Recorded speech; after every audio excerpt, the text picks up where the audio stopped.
Welcome students in your on YouTube channel that is trust tutorials. ठीक है, आज हम पढ़ने वाले इलेक्ट्रिसिटी, जिसकी पहली वीडियो को आपने बहुत सारा प्यार दिया, बहुत सारे व्यूज़ आए, बहुत सारे लाइक आए। तो ये है उसका सेकंड पार्ट। तो सेकंड पार्ट स्टार्ट करने से पहले अगर आप न्यू सब्सक्राइबर और आप पहली बार मेरे चैनल पे आए हो और आपने इसकी पहली वीडियो नहीं देखी है, तो मैं आई बटन में ऊपर एक आई बटन होता है, उसके अंदर एक वाइट लाइन के अंदर मेरी वो वाली वीडियो आ रही होगी, वहाँ पे क्लिक करो, आप मेरे फर्स्ट पार्ट पे पहुँच जाओगे। जब आप वो देख लो तो please come back in my second part. तो अब हम पढ़ने वाले हैं सेकंड पार्ट के अंदर बहुत सी चीज़ें, जैसे कि पैरेलल सीरीज़ वगैरह वगैरह बहुत सी चीज़ें अभी पढ़ने वाले हैं। ठीक है, तो सबसे पहले अब हम पढ़ लेते हैं जो हमने जहाँ पे छोड़ा था। हमने छोड़ा था टॉपिक को रेसिस्टेंस पे, तो हमने रेसिस्टेंस के अंदर छोड़ा था। अब रेसिस्टेंस के हम पढ़ेंगे कि रेसिस्टेंस किस किस चीज़ों पे क्या करता है, डिपेंड करता है, कि रेसिस्टेंस किस किस चीज़ों पे डिपेंड करता है। तो पहली बात है, रेसिस्टेंस डिपेंड करता है लेंथ पे, length of the wire. Second, जो रेसिस्टेंस होता है वो डिपेंड करता है क्रॉस सेक्शन पे या फिर क्रॉस एरिया पे।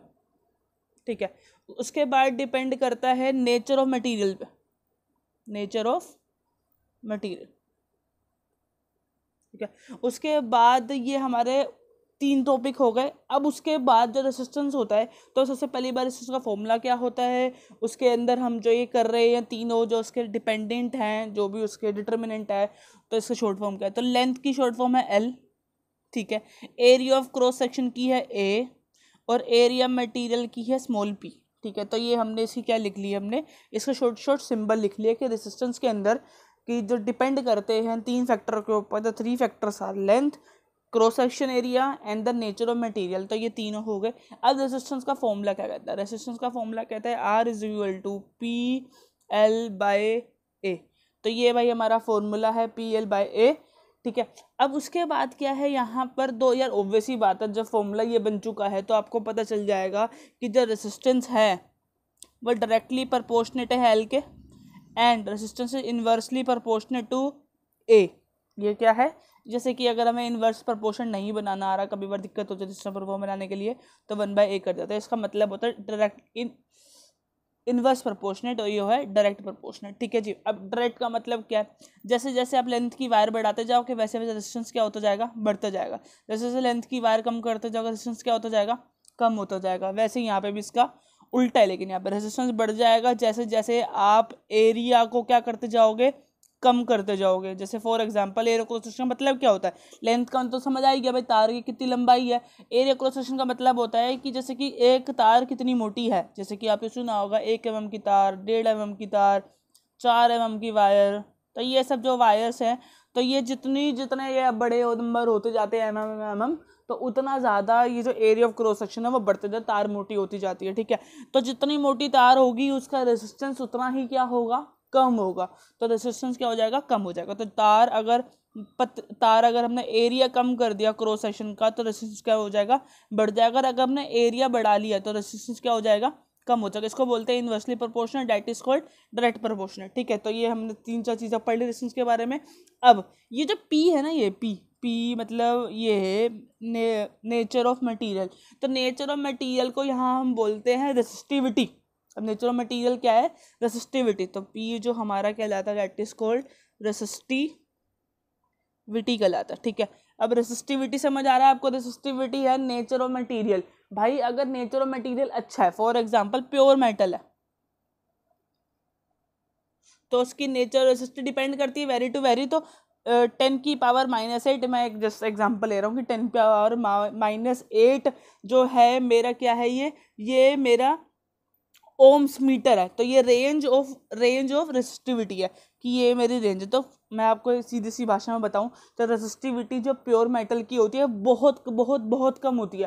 रेसिस्टिविटी का मतलब होता है, अगर रेसिस्टिविटी ज़्यादा है, इसका मतलब जो पावर है, जो अपना करंट है उसको पास होने में वहाँ पे ज़्यादा ऑब्स्टेकल फेस करने पड़ रहे हैं। ठीक है, उसके बाद हमारा आता है एलॉय।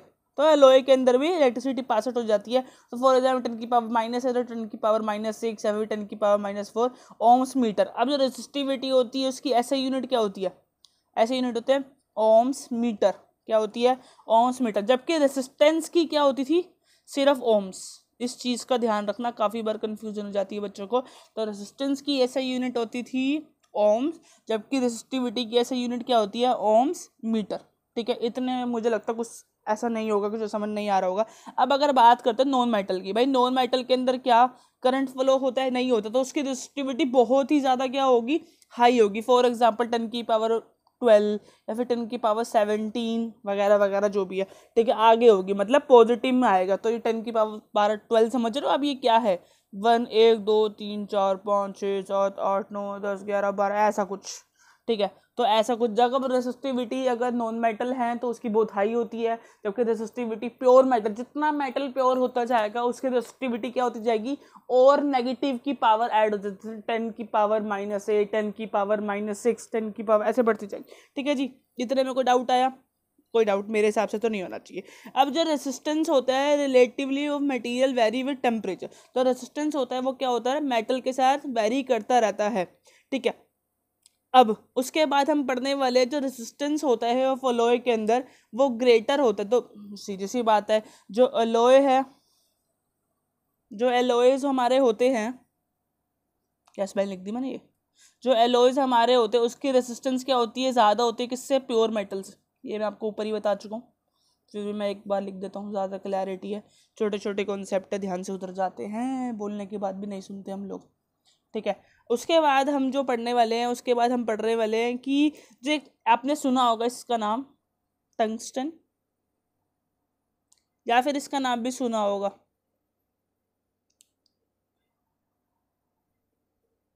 निक्रो, ठीक है। ये दोनों ही एलिमेंट एक तरीके से क्या है, ये दोनों ही एलिमेंट, और ये दोनों एलिमेंट किसके बने होते हैं, एलॉयज के बने होते हैं, ठीक है। अब होता क्या है, अब एलॉयज के अंदर इलेक्ट्रिसिटी तो पास आउट होती है, लेकिन फिर भी ऑब्स्टेकल रहते हैं। फॉर एग्जांपल एक हीटर है, ठीक है, आप उसमें हीटर में क्या है, फॉर एग्जाम्पल हीटर की वायर है, ठीक है जी, ये हीटर की क्या है, मेरी वायर है। अब आप हीटर की वायर में क्या ऑब्जर्व करते हैं कि भाई कि जब हमने उसकी इलेक्ट्रिसिटी थोड़ी थोड़ी देर के बाद वो क्या हो जाएगा, गर्म हो जाएगा, बिल्कुल एकदम क्या हो जाता है, लाल हो जाता है, बिल्कुल क्या हो जाता है, रेड हो जाता है, ठीक है। तब उसमें होता क्या है, that is made up of alloys, वो कुछ भी हो सकता है, टंगस्टन हो सकता है, निक्रोम हो सकता है। तो वो किससे बना होता है, एलॉय से बना होता है। एलॉय का क्या होता है कि एलॉयज ना जल्दी से ऑक्साइड नहीं होते। जल्दी से ऑक्साइड का मतलब है कि एक मेटल को अगर आप बहुत देर तक रेजिस्टेंस के अंदर प्रोवाइड करो वो ऑक्साइड होके टूट जाते हैं, लेकिन अलॉयज में ऐसा नहीं होता।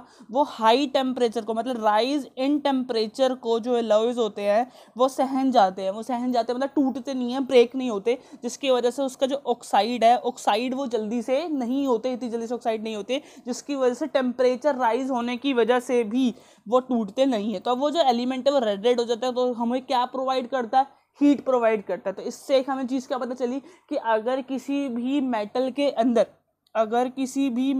अंदर क्या हो जाए, अगर किसी भी मेटल के अंदर रुकावट आ जाए, तो रुकावट आ जाए मतलब करंट ढंग से पास आउट नहीं हो रहा, अगर करंट ढंग से पास आउट नहीं होगा तो वो क्या होगा, वहाँ पे इलेक्ट्रिसिटी ज़्यादा देर तक उस एरिया में रहेगी, उस वायर में रहेगी, और उस वायर में क्या होगा, फिर हीट निकलने लग जाएगी। क्या निकलने लग जाएगी, हीट निकलेगी। तो हमें जहाँ जहाँ हीट की जरूरत पड़ती है, जैसे कि प्रेस के अंदर, गीजर के अंदर, हीटर के अंदर, तो वहाँ हम उस हीट का यूज़ कर लेते हैं।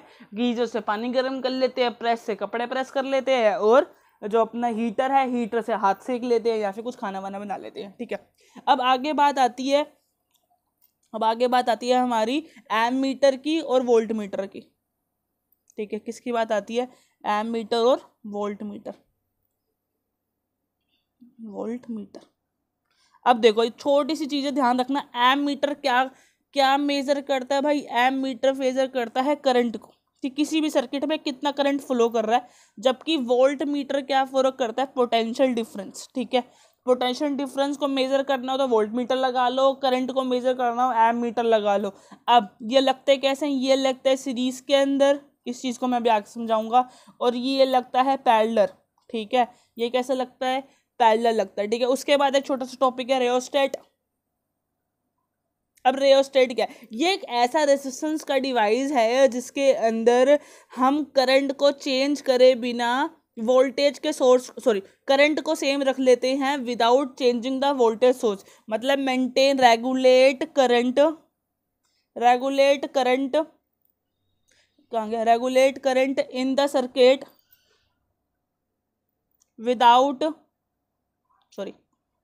Without changing in voltage source.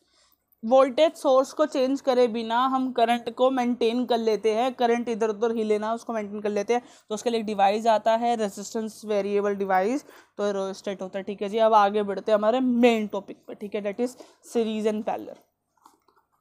ये हमारा बहुत इंपॉर्टेंट टॉपिक है। भाई सीरीज क्या होती है, पैरेलल क्या होता है, अब सुनो मेरी बात। फॉर एग्जाम्पल ये इस तरीके से हम किसी रेजिस्टेंस को शो करते हैं, कोई फैन हो सकता है, कोई बल्ब हो सकता है। फॉर एग्जाम्पल एक बल्ब 1 है, ठीक है। अब अगर मैं इसी तार के कॉन्टिन्यूटी थोड़ी देर के बाद, मतलब थोड़े गैप के बाद तार के एक और बल्ब लगा दूं, एक और बल्ब लगा दूं, ठीक है, और बाद में इसको हम इलेक्ट्रिसिटी से कनेक्ट कर दे यहाँ पे बल्ब या बैटरी वैटरी लगा के, ठीक है, ठीक है, ये मेरे 3 बल्ब हो गए। तो इस फ्लो चार्ट को, इस डायग्राम को हम बोलते हैं सीरीज। हम इसको क्या नाम देते हैं, सीरीज का नाम देते हैं। अगर ये पैरेलल लगाने होते तो हम कैसे कनेक्ट करते, तो ये तार इसी तार के 3 टुकड़े करते और ऐसे लगाते बल्ब 1, बल्ब 2, बल्ब 3, ये लग जाता ऐसे, ये हो जाता बल्ब 1, बल्ब 2, बल्ब 3। समझ आ रही है बात थोड़ी सी, ठीक है। तो इसको कहते हैं हम पैरेलल डिवाइसेस, इसको कहते हैं क्या चीज़, पैरेलल। अब होता क्या है, इनका रिलेशन क्या है, ठीक है। अब अगर हम बात करते हैं पैरेलल की, तो पैरेलल के अंदर क्या होता है, जो हमारा पोटेंशियल डिफरेंस होता है, जो हमारा पोटेंशियल डिफरेंस होता है वो क्या रहता है, डिस्ट्रीब्यूटेड रहता है। क्या रहता है, डिस्ट्रीब्यूटेड। और जबकि हमारा जो करंट होता है, करंट रहता है सेम। मतलब सारे डिवाइसेस को सेम करंट मिलेगा, लेकिन पोटेंशियल डिफरेंस अलग अलग होगा, ठीक है। अब यहाँ पे देख लेते हैं, अगर हम पैरेलल की बात करते हैं तो पैरेलल के अंदर इसका उल्टा है। पैरेलल के अंदर जो करंट होता है वो वेरी करता है, जबकि पोटेंशियल डिफरेंस क्या रहता होगा भाई, सीधी सी बात है, सेम रहता होगा। जब मैंने उल्टा बोला तो ठीक है जी, अब समझ आ रहा है। अब हम करेंगे मेन टॉपिक भाई, सबसे मेन टॉपिक डेरिवेशन। तो 9th में भी इंपॉर्टेंट थी भाई डेरिवेशन। सबसे पहले कहते हैं डेरिवेशन ऑफ सीरीज, ठीक है भाई। सीरीज में डेरिवेशन किसकी है, हम रेजिस्टेंस का फॉर्मूला बनाया। अभी मैंने क्या बोला कि करंट सेम रहता है और वोल्ट अलग अलग होता है। तो फॉर एग्जांपल पूरा वोल्ट, पूरे एक सर्किट का वोल्ट को हम 3 हिस्सों में डिवाइड करते हैं, वोल्ट 1, वोल्ट 2, वोल्ट 3, तीनों का सबको प्लस करेंगे तो टोटल वोल्ट आ जाएगा। अब इन सबका फॉर्मूला लिख लो। वोल्ट का फॉर्मूला मैंने लास्ट क्लास में क्या बताया था, V is equal to R I. V is equal to क्या होता है, आई आर, या फिर आर आई, कुछ भी बोल लो। तो हम यहाँ पे लिखते हैं V is equal to I R plus I R plus I R, ठीक है। अब ये सारे जो बल्ब है वो सेम तो होंगे नहीं, तो 3 अलग अलग हमारे रेजिस्टेंस है और करंट हमेशा सेम रहता है। तो V इज इक्वल टू यहाँ पे भी क्या होगा, आई आर, ठीक है जी। अब क्या होगा, यहाँ से आई क्या ले लिया जाएगा, कॉमन। जब हम इसमें से आई कॉमन लेंगे क्या बचेगा, R1 plus R2 plus R3, ठीक है, इज इक्वल टू में आई आर। अब ये आई से आई कट गया, R इज इक्वल टू क्या बन गया, R1 plus R2 plus R3। Because मैंने यहाँ पे 3 ही बल्ब लगाए थे, सीधी सी बात है। कितने बल्ब लगाए थे मैंने यहाँ पे, 3, तो मैंने 3 ही लिया। तो अब आगे इसको सोल्व करना हो तो ऐसे डॉट डॉट डॉट डाल दो, डॉट डॉट डॉट डाल दो, या डॉट डॉट डॉट डाल दो, डॉट डॉट डॉट डाल दो, हो गया।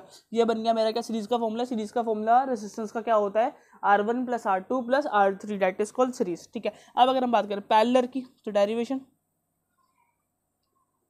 Of parallel, derivation of parallel. तो डेरिवेशन ऑफ पैरेलल क्या होती है, जिसके अंदर मैंने आपको क्या बताया था कि करंट क्या रहता है, करंट रहता है सेम, करंट रहता है वेरी करता है, और करंट वो पोटेंशियल डिफरेंस क्या रहता है, सेम रहता है। अब हम जैसे यहाँ पे V में लिए, तब हम लेंगे I में, तो I1 plus I2 plus I3, सबकी I को हम क्या कर लेंगे, प्लस, I मतलब करंट को हम प्लस कर लेंगे। अब I का फॉर्मूला अगर V is equal to I R होता है, तो I का फॉर्मूला क्या बन गया, V अपॉन R बन गया। तो लिख दो भाई V अपॉन R, तो लिख दो V upon R1 plus V upon R2 plus V upon R3। V ले लो कॉमन हर जगह से,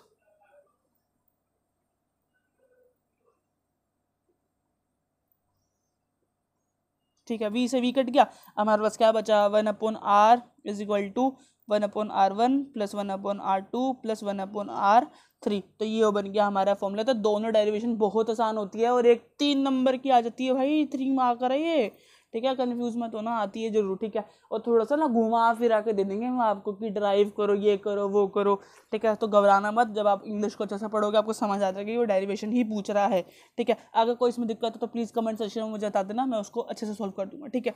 उसके बाद हमारा एक छोटा सा टॉपिक बच गया है, तो आज मैं चाहता नहीं कि मैं इसका 3rd पार्ट बनाऊँ, तो मैं आज ही के पार्ट में इसको खत्म करना चाहता हूँ, ठीक है। अब मेरा एक छोटा सा टॉपिक बचा है, दैट इज कॉल्ड कि भाई पैरेलल में फ़ायदा क्या होता है। भाई पैरेलल सीरीज लगाने के फ़ायदे एडवांटेजेस क्या होते हैं।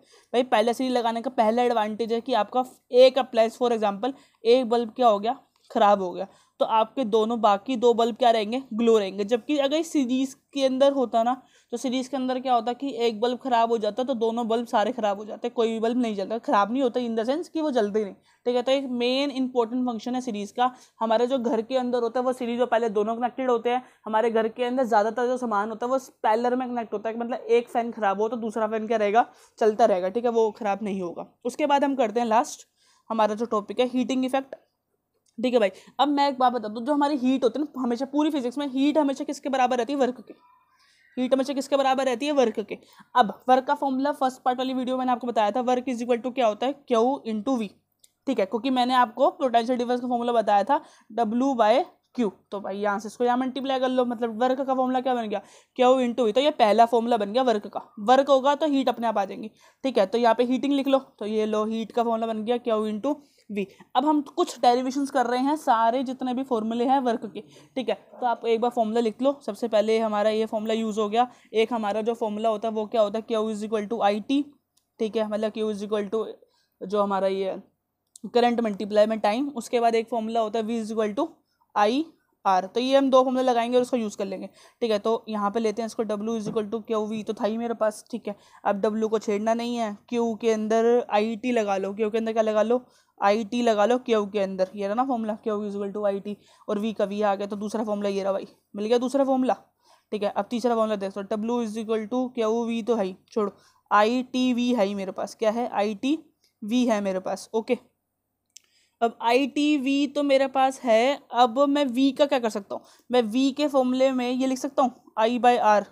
वी तो ये है ही ना, सॉरी, वी के फॉर्मूले में आई इंटू आर कर सकता हूँ, ये रहा आई आर है ना, V is equal to I R. इस वी की जगह आई आर लगा लो, आई टी तो खुद है ही यहाँ तक, आई वी की जगह क्या लगा लो, आई आर। जब आई इंटू आई मल्टीप्लाई होगा तो क्या हो जाएगा, आई स्क्वेयर टी आर। तो ये मेरा क्या बन गया, एक और फॉर्मूला बन गया डब्लू का, तीसरा फॉर्मूला बन गया भाई, समझ आ रहा है। उसके बाद आगे बढ़, तो अब हमारे पास एक लास्ट फॉर्मूला बचेगा, ठीक है। अब हमें क्या करना है, अब हम क्या कर सकते हैं यहाँ पर कि इसको चेंज कर सकते हैं, इसको, ठीक है। एक काम करते हैं, इसको चेंज कर लो, तो ये हो जाएगा I is equal to V by R, ठीक है। आई इज इक्वल टू क्या आ गया, वी बाई आर। तो इसको दोबारा लिखो, W is equal to I T R, और यहाँ पुट कर दो, क्या पुट कर दोगे, आई पुट कर दो, ठीक है। तो आई यहाँ पे जब आप इसको पुट करोगे तो ये लो, ये हो गया V by R multiply T multiply R, ठीक है। ये थोड़ी सी ये सॉरी ये वी था ना, गलत हो गया ना फॉर्मूला, आई टी वी है, और आई के अंदर हमने पुट कर दिया वी बाय आर मल्टीप्लाई है टी मल्टीप्लाई है वी। तो मेरा फॉर्मूला क्या बन गया, मेरा फॉर्मूला बन गया V square T upon R, ठीक है। तो ये बन गया मेरा चौथा फॉर्मूला। तो ये चार फॉर्मूले हो गए, मैं सारे साथ में लिख रहा हूँ। तो हीटिंग के चार फॉर्मूले हैं, सबसे पहले क्या वी, अगला फॉर्मूला है वी आई टी, अगला फॉर्मूला है आई स्क्वेयर आर टी, और लास्ट फॉर्मूला है V square T by R. तो ये चार फॉर्मूले हैं किसके, हीटिंग इफेक्ट के, ठीक है। अब उसके बाद हम क्या करेंगे, पावर का फॉर्मूला। पावर का फॉर्मूला 9th क्लास से पढ़ा था। पावर का फॉर्मूला क्या था, वर्क अपॉन टाइम। तो वर्क अपॉन टाइम, और वर्क कितना, ये सारे वर्क हैं, तो एक एक बार आप सबके अंदर डालते जाओ और आंसर आता जाएगा, ठीक है भाई। एक बार मैंने ये लिख लिया V I T by T, तो टी से टी कट गया, तो पावर का फॉर्मूला क्या बन गया, वी आई। सबके अंदर एक टी कम करते जाओ, इस वाले फॉर्मूले के अंदर टी कम करोगे तो क्या आ जाएगा, टी स्क्वेयर आर। तो ये भी फॉर्मूला किसका बन गया, पावर का। इसके अंदर टी कम कर दोगे तो फॉर्मूला क्या बन जाएगा, वी स्क्वेयर बाई आर। ये भी किसका फॉर्मूला बन गया, पावर का। तो ये बन गए सारे पावर के फॉर्मूले, ठीक है। तो इतना मुश्किल नहीं होता जितना मुश्किल हम बना लेते हैं इसको। तो ये सारे हमारे क्या बन गए, पावर के फॉर्मूले, ठीक है। उसके बाद पावर की ऐसे यूनिट पता है आपको, हमेशा पावर की ऐसे यूनिट क्या होती है, वोट। क्या होती है, वोट होती है किसकी, पावर की ऐसा यूनिट, ठीक है। अब हमारी ये वोट होती है, ठीक है। और हमारी जो कमर्शियल यूनिट होती है, मतलब जो हमारा इलेक्ट्रिसिटी का बिल आता है, तो उसकी जो ऐसा यूनिट होती है वो होती है KWH, मतलब किलो वोट पर आर। तो किलो वोट पर आर के अंदर कितने वोट होते हैं, 1000 वोट आर होते हैं। और अगर इसको जूल के अंदर निकाला जाए, दैट इसको 3.6 मल्टीप्लाई 10⁶ जूल, ठीक है। सारे नोट्स मैं आपको दे दूंगा नेक्स्ट वीडियो के अंदर, ठीक है। तो ये सारे हमारा खत्म हो गए। तो एक लास्ट टॉपिक रह गया, दैट इज फ्यूज। तो फ्यूज़ हमारे घर में क्यों लगता है भाई, फ्यूज़ लगता है तो फ्यूज़ इसलिए लगता है कि अगर कोई मतलब कि फ़ैन फूक गया या फिर कोई बिजली की तार फूक गई तो उससे बाकी सारे प्लेसेस इफेक्ट ना करे, तो हमारे घर में फ्यूज़ लगाया जाता है, तो कुछ खराबी होती है तो फ्यूज़ क्या हो जाता है, फूक जाता है और फिर हम उसको चेंज कर लेते हैं, तो फिर से दोबारा से लाइट आ जाती है हमारे घर में। ठीक है, तो ये सारे टॉपिक आज हमने क्लियर कर लिए, सारे फॉर्मूले। प्लीज़ सारे फॉर्मूलों को वीडियो पोस्ट करके लिखते रहना। ठीक है, वैसे मैं भी बना कर दे दूंगा। अगर वीडियो अच्छी लगे तो please like this video. Next video मेरी होगी न्यूमेरिकल की, तो प्लीज़ वेट करो, 1-2 दिन का न्यूमेरिकल वाली वीडियो भी डालने वाला हूँ। इलेक्ट्रिसिटी के सारे न्यूमेरिकल एक ही वीडियो के अंदर कवर कर दूंगा। Thank you so much for giving me love and please share this video. 1-2 मेरे यहाँ पे एक आइकन आ रहा होगा, प्लीज़ उस आइकन को प्रेस करो और मेरे चैनल को सब्सक्राइब कर दो अगर आप न्यू सब्सक्राइबर हो तो। अगर ओल्ड सब्सक्राइबर हो फिर भी बेल आइकन नहीं हिट किए तो बेल आइकन हिट कर दो। 1-2 वीडियोज़ और आ रही होंगी यहाँ पर, तो प्लीज़ उनको भी वॉच करो। Thank you so much, take care, bye bye.